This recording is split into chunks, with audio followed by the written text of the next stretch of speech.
Hi, and welcome to our 3-minute QI on bar charts. They provide you with a snapshot of the situation before you get in too deep with your improvement work. A bar chart or graph shows us how often something occurs. It allows us to explore categories, such as different steps in a process, pieces of equipment, activities, or people. Here, the author, Dr. Jacqueline Sitt, has listed reasons for interruptions during handover and counted them to reveal which ones occur most frequently.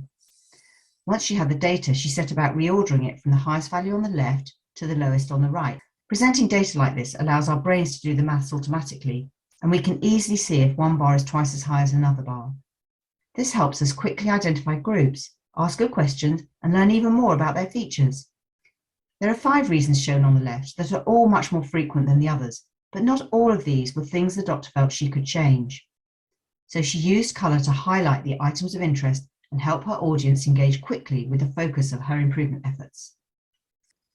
We can also use bar charts to explore data that's continuous, like height, weight, or time, by grouping the data into categories. Here we've grouped length of stay into hours and counted the number of patients in each category. We've then reordered the length of stay from the highest to the lowest. The majority of patients stay 3 or 4 hours, with much fewer staying 5. It's quite likely that the reasons for patients staying the longest is different from those staying 3 to 4 hours. If this is the case, then the fixes that are needed are quite likely to be different too, and possibly harder to address. So again, we use colour to highlight our improvement focus to our audience. So how do you collect data for your chart? Good news is you don't need a lot in order to explore and understand your problem better. Observing 8 to 10 events in quick succession is often just enough. This might be for 10 handovers, 10 tests, 10 cases, etc. Here are the 3 steps you need to follow. Pause the video to study these a little more.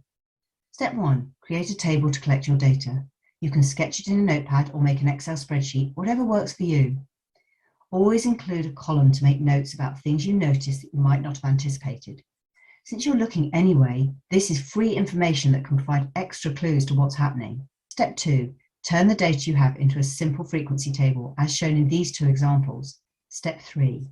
Use your frequency table to draw your bar chart. This might be a sketch, as you can see on the left, or a graph created in Excel, as you see on the right. As promised, here are a few more examples. You can pause the video to read any that catch your eye and explore a little more.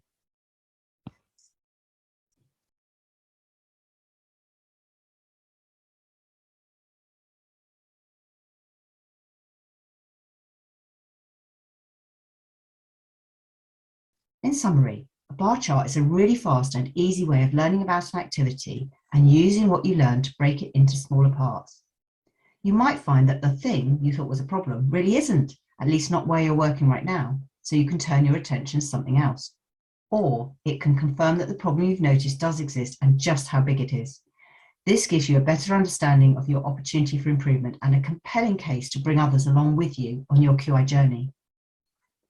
So there you have it, a simple guide to bar charts and how to use them. We have a whole series of 3-minute QI pieces to support you using QI tools and techniques, so why not check out our courses at www.QIClearn.com.